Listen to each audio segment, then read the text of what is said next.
పితా పుత్ర పవిత్రాత్మ నామమున ఆమెన్. ప్రభునందు మిక్కిలి ప్రియ సహోదరి సహోదరులారా, పునీత అంతోని వారి అద్భుతాల వాక్య పరిచర్యకి మిమ్మందరినీ ప్రేమతో ఆహ్వానిస్తున్నాను.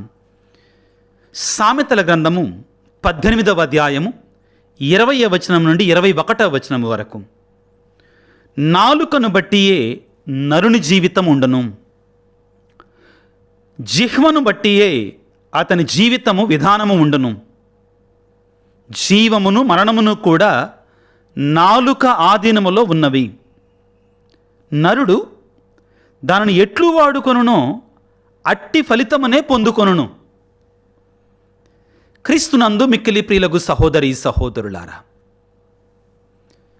పునీత పాదువాపురి అంతోని గారు ఈ లోకంలో జీవించినప్పుడు తన జీవితాన్ని, సర్వస్వాన్ని, తన శక్తియుక్తులని దేవుని మహిమ కొరకే వినియోగించారు.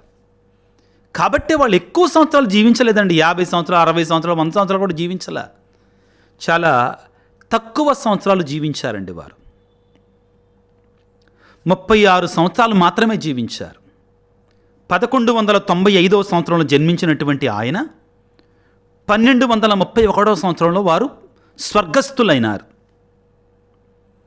అయితే ఆశ్చర్యం ఏంటంటే ప్రియులారా, పునీత పాదువాపురి అంతోని వారు జీవించి ఉండగా ఎన్ని అద్భుతాలైతే చేశారో, మరణించిన తర్వాత ఇంకా ఎక్కువ అద్భుతాలు చేశారు, చేస్తూనే ఉన్నారు ఇంకా కూడా.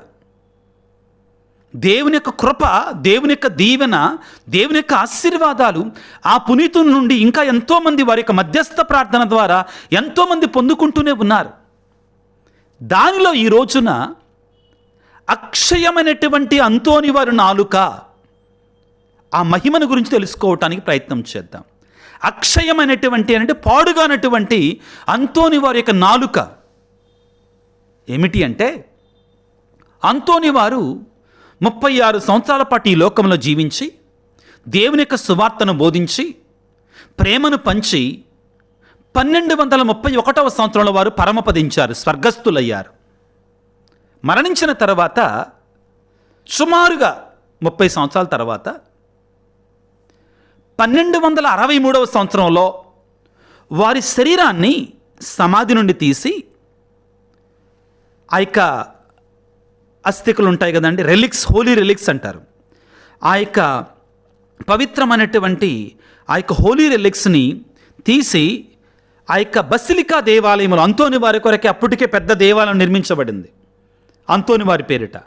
ఆ దేవాలయంలో మరలా తిరిగి సమాధి చేద్దామని తెరవగానే అక్కడ ఒక మహా గొప్ప అద్భుతం జరిగిందండి. ఏమిటి అంటే, ఆయన యొక్క నాలుక ఇప్పుడు మనిషి నాలుక ఏ విధంగా రక్తముతో ఉంటుందో, ఆ పచ్చిగా ఉంటుందో, అలాగా క్షీణించకుండా, కొంచెం కూడా క్షీణించకుండా స్వచ్ఛంగా, శుభ్రంగా, పవిత్రంగా అలాగనే ఉందంటండి. అందరూ షాక్ అయ్యారంట. ఆ సమయంలో పునీత బోనవెంతూరు గారు, ఎవరు పునీత బోనవెంతూరు గారు? పునీత అస్సిసిపుర ఫ్రాన్సిస్ వారి తర్వాత వారి సభకు అధ్యక్షులుగా చేసినటువంటి వారు, గొప్ప పునీతుడండి. పునీత బోనవెంతూరు గారు అంతోని వారి యొక్క నాలుక గురించి ఈ విధంగా పలికారంట. అది చూడగానే, ఓ దీవింపబడిన నాలుక, నీవు ఎల్లప్పుడూ ప్రభువును స్తుతించి ఇతరులు కూడా ఆయన స్తుతించులాగునా చేశావు. ఇప్పుడు దేవుని ముందు నీ గొప్పతనము స్పష్టంగా కనబడుచున్నది. జాగ్రత్తగా ఆలకించండి. అంతోని వారు యొక్క నాలుక ఇంకా జీవిస్తున్న నాలుకగానే ఉండటాన్ని చూసి, ఓ దీవించబడిన నాలుక, నీవు ఎల్లప్పుడూ ప్రభువును స్తుతించి ఇతరులు కూడా ఆయనను స్తుతించులాగునా చేశావు. కావున ఇప్పుడు దేవుని ముందు నీ గొప్పతనము స్పష్టంగా కనిపిస్తుంది అని ఆయన ప్రకటించారు. ప్రియులారా, ఇది ఒక మహా గొప్ప అద్భుతం, మహాపరిశుద్ధమైన అద్భుతం. ప్రియులకు దేవుని బిడ్డలారా, అంతోని వారి నాలుక యథాతథంగా జీవిస్తున్న నాలుకగా ఉండటం. ఏమి నేర్చుకోవచ్చు ఈ అంతోని వారి యొక్క నాలుక, జీవిస్తున్న నాలుక ద్వారా? ఇదిగో మనం చదువుకున్నాం కదా, సామెతల గ్రంథము 18వ అధ్యాయం 20-21 వచనాలు. నాలుకను బట్టియే నరుని జీవితం ఉండును. అంతోని వారి యొక్క నాలుక ద్వారా ఆయన దేవుని నామాన్ని స్తుతించాడు, దేవుని నామాన్ని ప్రకటించాడు, పాపులని ప్రభు దగ్గరికి నడిపించారు. నాలుకను బట్టియే నరుని జీవితం ఉండును, నాలుకను బట్టియే అతని జీవిత విధానం ఉండును. జీవమును మరణమును కూడా నాలుక ఆధీనములోనే ఉన్నవి. చాలా పవర్ఫుల్, చాలా శక్తివంతమైన మాట. జీవమును మరణమును కూడా నాలుక ఆధీనములోనే ఉన్నవి. నాలుకే మనల్ని నరకానికి తీసుకెళ్తుందా, మోక్షానికి? నువ్వు మాట్లాడే మాటే. నరుడు దానిని ఎట్లు వాడుకొనునో అట్టి ఫలితమనే పొందుతాడు. ఈనాడు మనం ప్రశ్నించుకోవాలి, నా నాలుకను నేను ఏ విధంగా వినియోగించుకుంటున్నాను? ఈ నాలుక ద్వారా నేను ఏం చేస్తున్నా? అసలు ఎటువంటి కార్యాలు చేస్తున్నాను? ఆత్మ పరిశీలన చేసుకోవాలి. స్వయంగా యేసు ప్రభువే ఈ మాట పలుకుతున్నాడు, వినండి. మత్తయి శుభవార్త 15వ అధ్యాయము 11వ వచనములో, మనుష్యుని మలినపరచునది నోటి నుండి వెలువడినదియే కానీ నోటిలోనికి పోవునది కాదు. నేను పరిశుద్ధున్నా పవిత్రున్నా కాదా అనేటువంటిది నేనేం తింటున్నానా ముఖ్యం కాదు. దాని అర్థం విందులు వినోదాల గురించి కాదండి. అంటే నేను తినేది ముఖ్యం కాదు, నా నోటి నుండి వచ్చేటువంటిది ముఖ్యం. ప్రియులారా, ఈ రోజున మనందరం ఆత్మపరిశీలన చేసుకోవాలి. నిజమే, అంతోని వారు తన నాలుకను దేవునికి ఇష్టమైన రీతిలో వినియోగించుకున్నారు. తన నాలుక పవిత్రంగా ఆయన మరణించిన తర్వాత కూడా సజీవంగా ఉండేటట్లుగా దేవుడు చేశాడు. చాలా గొప్ప అద్భుతం, మహా గొప్ప అద్భుతం. అయితే అంతోని గారు ఈ రోజున తన భక్తులుగా మనం అడుగుతున్నాడు, నీవు నీ నాలుకతో ఏం చేస్తున్నావు? దేవుని మహిమపరచుతున్నావా, లేకపోతే ఆయన నామానికి అవమానం తెస్తున్నావా? ఒక పాట ఉంది కదండి, తిరునామ కీర్తన పాడనీడల నాలుక నాకెందుకు దేవా. దేవా, నీ నామాన్ని స్తుతించకపోతే నా నాలుక నాకెందుకయ్యా? ఈ ప్రశ్న మనం వేసుకోవాలి. ఈ రోజున మనందరం ప్రశ్నించుకోవాల్సింది ఏమిటి అంటే, ప్రియులారా, నీ నాలుక దేవుని స్తుతించేదిగా ఉంటుందా? ఇతరులను కూడా దేవుని నామం దగ్గరకు తీసుకొని వచ్చి స్తుతించేటువంటిదిగా ఉంటుందా? లేకపోతే నీ నాలుక శపించేదిగా ఉంటుందా? సామెతల గ్రంథం అంటుంది కదా, నాలుక ఒక మనిషికి శాపాన్ని తేవచ్చు, దీవెనను కూడా తీసుకొని రావచ్చు. పిల్లారా, పురిత అంతోని వారు నాలుక దేవుని యొక్క వాక్యాన్ని బోధించటానికి, సత్యాన్ని చెప్పటానికి, పాపాన్ని ఖండించటానికి, ప్రేమను పంచటానికి మాత్రమే వినియోగించాడండి అంతోని గారు. మరి నువ్వు దేనికి వాడుతున్నావు? అబద్ధాలు, చెడ్డ మాటలు, ఇతరుల గురించి చెడు మాట్లాడుకోవటం, అనవసరమైనటువంటి చెడును మాట్లాడటం, దేనికి వాడుతున్నావా? జాగ్రత్త ప్రియులారా.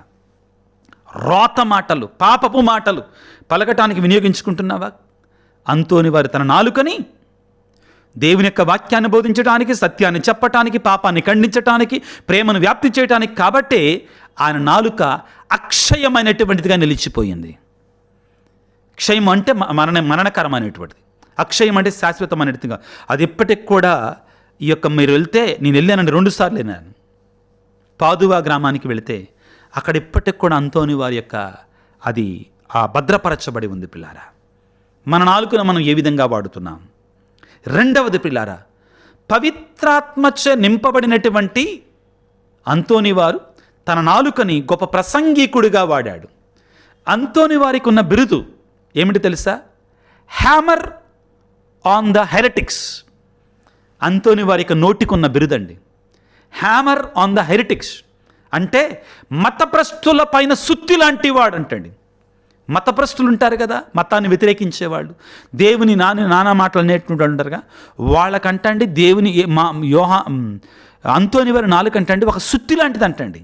తట్టుకునేవారు కాదు ఆయన ముందు ఆత్మప్రేరణతో వాక్యాన్ని బోధిస్తే, క్రీస్తు పక్షాన వాక్యాన్ని బోధిస్తే. ప్రియులకు దేవుని బిడ్డలారా, ఇదిగో లూకా సువార్త 6:45 వచనంలో, మంచి మనుషుడు తన హృదయం నుండి మంచి కార్యాలను తెస్తాడు, అదేవిధంగా చెడు మనిషి తన హృదయం నుండి చెడు కార్యాలను తెస్తాడు.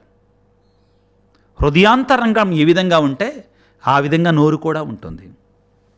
ప్రియులారా, ఈ రోజున మనందరం కూడా దేవుని వేడుకోవాలి. ఏమని? నా నోటిని, నా నాలుకని దేనికోసం వాడాలి? ప్రార్థన కోసం, సువార్త సాక్ష్యము కొరకై, ఇతరులను ప్రోత్సహించటము కొరకై, క్షమించటము కొరకై, అంతోని వారులాగా ప్రభువును స్తుతించటము కొరకై వాడుకునేటట్లుగా దేవుని దీవించమని వేడుకుందాం.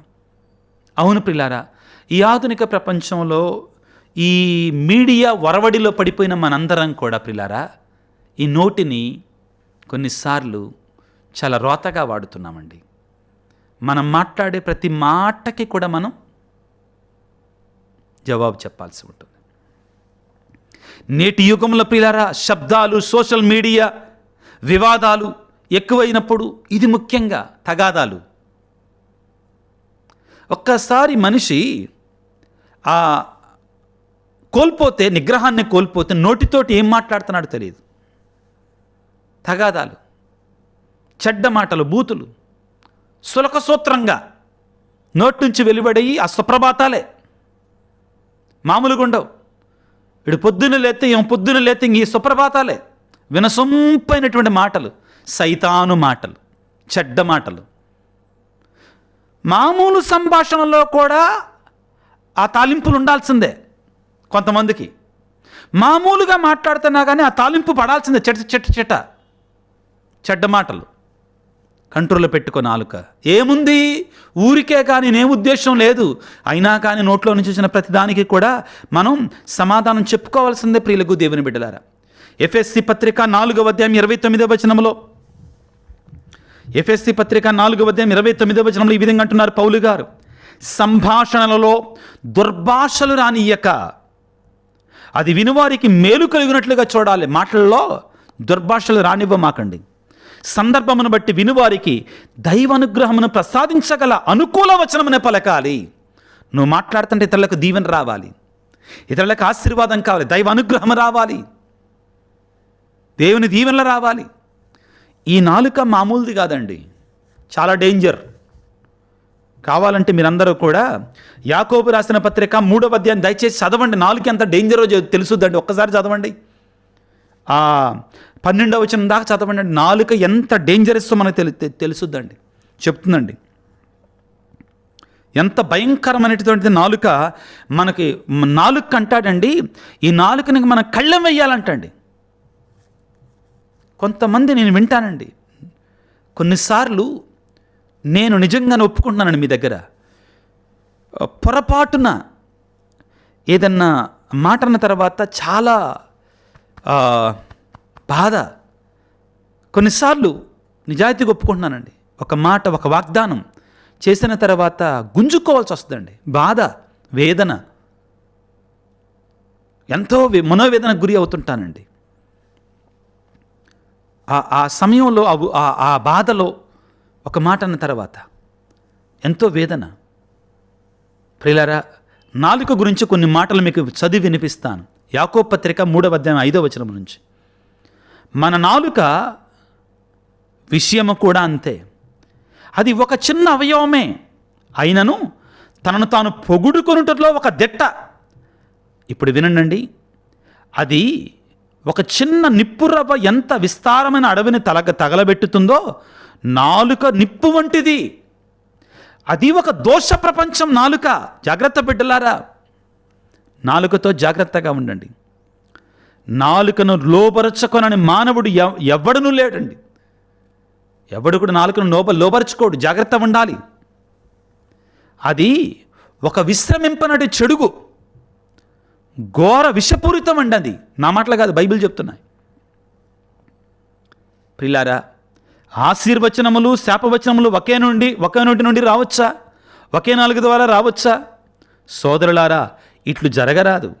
మీ నోటిని అదుపులో పెట్టుకోనండి.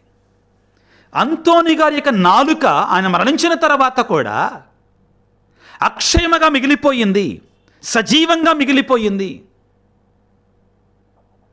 కారణం, తన యొక్క నాలుకని ఆయన పరిశుద్ధంగా దేవుని కొరకే వినియోగించాడు.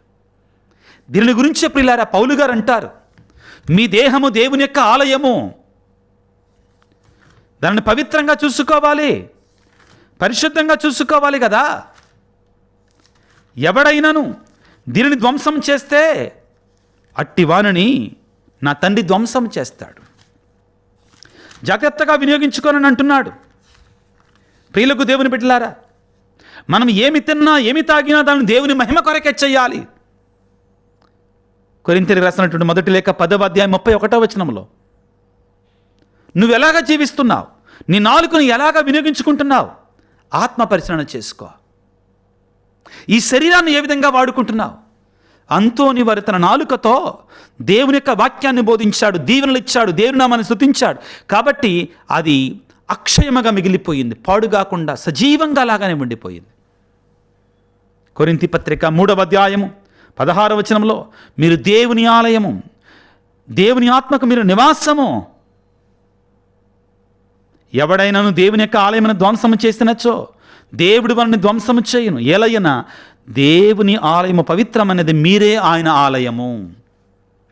కొరింథీయులకు రాసిన మొదటి లేఖ 3వ అధ్యాయము 16వ వచనం. ప్రియులారా, ఈ రోజున ప్రభువుని వేడుకుందాం. దేవా, నా ఈ శరీరాన్ని, శరీరంలో ఉన్న భాగాలని నీ మహిమ కొరకై, ఇతరుల యొక్క మేలు కొరకై వినియోగించినట్లుగా మమ్మల్ని దీవించండి. అన్నిటికంటే ముఖ్యంగా ఈ రోజున పునీత పాదువాపురి అంతోని వారి యొక్క నాలుక యొక్క అద్భుతాన్ని ధ్యానిస్తూ ఉండగా మేము కూడా ఈ నాలుకని, మా నాలుకని అదుపులో పెట్టుకోవడానికి, నీకు ఇష్టమైనట్లుగా వినియోగించుకోవడానికి, ఇతరులకి మేలుకరంగా, నీకు మహిమకరంగా వినియోగించుకోవడానికి కాల్సిన శక్తిని, దీవెనను మాకు దయచేయి తండ్రి అని తలలు వంచి ప్రార్థన చేసుకుందాం. సర్వశక్తిమంతుడా, సర్వోన్నతుడా, యేసురాజా, పునీత పాదువాపురి అంతోని వారి యొక్క నాలుక నీ సువార్తను బోధించటానికి, నీ నామాన్ని ఘనపరచటానికి, స్తుతించటానికి వినియోగించాడు. ఇతరులకు దీవెనలు రప్పించటానికి, స్వస్థతలు ఇవ్వటానికి వినియోగించాడయ్యా. ఇంకా అంతోని వారు తన జీవితంలో నీ సేవ చేయనప్పుడు తన నాలుకని అదుపులో పెట్టుకున్నాడు, మౌనంగా ఉండేవాడు, మౌన ప్రార్థనలో ఉండేటువంటి వాడు. దేవా, మాకు కూడా నేర్పించండి అయ్యా, మా నాలుకను అదుపులో ఉంచుకోవడానికి, చెడు మాట్లాడకుండా, చెడు మా నోటి నుండి రాకుండా కాపాడండి. ముఖ్యంగా భయంకరమైనటువంటి మాట్లాడకూడని మాటలు ఈ నాలుకకుండా రాకుండా మమ్మల్ని కాపాడండి నాయన. అదేవిధంగా ఈ నాలుకతో నీ నామాన్ని స్తుతించటానికి, నీకు సాక్ష్యం పలకటానికి, ఇతరులకు మేలు చేయడానికి, ఇతరులను కూడా నీ వద్దకు నడిపించటానికి మా నాలుకను వాడులాగా మమ్మల్ని దీవించండి నాయన. అవును ప్రభు, నిజమే, ఈ నాలుకతోటి మేము ఎన్నో ఘోరమైన మాటలు మాట్లాడుతున్నాం, దారుణమైన మాటలు మాట్లాడుతున్నాం. కంపు కొడుతుంది ప్రభు అన్న మా నోరు, దుర్వాసన కొడుతుంది నాయన, చెడుతోటి, పాపపు మాటలతోటి. ఓ యేసురాజా, ఈనాడు ప్రత్యేకంగా మమ్మందరిని దీవించమని, మా శరీరాన్ని పరిశుద్ధపరచమని, ప్రత్యేకమైన రీతిలో ప్రభువా ఈ వాక్య పరిచర్యలో పాల్గొన్న నీ బిడ్డలందరినీ కూడా దీవించి ఆశీర్వదించి నీ పరిశుద్ధాత్మశక్తితో నింపండి నాయన. అనారోగ్యముతో బాధపడుతున్న బిడ్డలను ప్రభువా నీ గాయపడిన హస్తాలతో తాకి స్వస్థపరచండి. ఒక్క మాట పలకండి నాయన ఆత్మీయంగా, బిడా నీవు ఆరోగ్యవతివై తిరిగి వెళ్ళు, నువ్వు ఆరోగ్యవంతుడివై తిరిగి వెళ్ళు. నీ బిడ్డతో చెప్పు నాయన, ఈ సమయంలో మాట్లాడినాయన నీ బిడ్డలతోటి ఈ మాట చెప్పు నాయన. కుటుంబాలలో శాంతిని, సమాధానం ఇవ్వండి. చదువుల సంవత్సరం ప్రభువా ప్రారంభమవుతుంది. స్కూల్స్కి వెళ్ళేటి చిన్నారి బిడ్డలందరినీ దీవించండి. యవన ప్రాయంలో కాలేజీ బిడ్డలందరినీ దీవించండి. మా కోసం ప్రార్థించండి ఆయన విశ్వాసంతో, నమ్మకంతో. ఎవరైతే ఈ వీడియోల కింద మెసేజ్లు ఉంచుతున్నారో వారందరి కొరకే ప్రార్థిస్తున్నాను. తను దీవించండి, ఆశీర్వదించమని మా ప్రభు అయిన క్రీస్తు ద్వారా వేడుకొనుచున్నాము తండ్రి, ఆమెన్. ప్రభువు మీతో ఉందరుగాక, మీ ఆత్మతో ఉందరుగాక. సర్వశక్తిగల సర్వేశ్వరుడు పిత, పుత్ర, పవిత్ర ఆత్మ మిమ్ము మీ కుటుంబాలను చల్లగా దీవించి ఆశీర్వదించి కాపాడుదురుగాక. God bless you. దేవుడు మిమ్ము దీవించుగాక. ఆమెన్.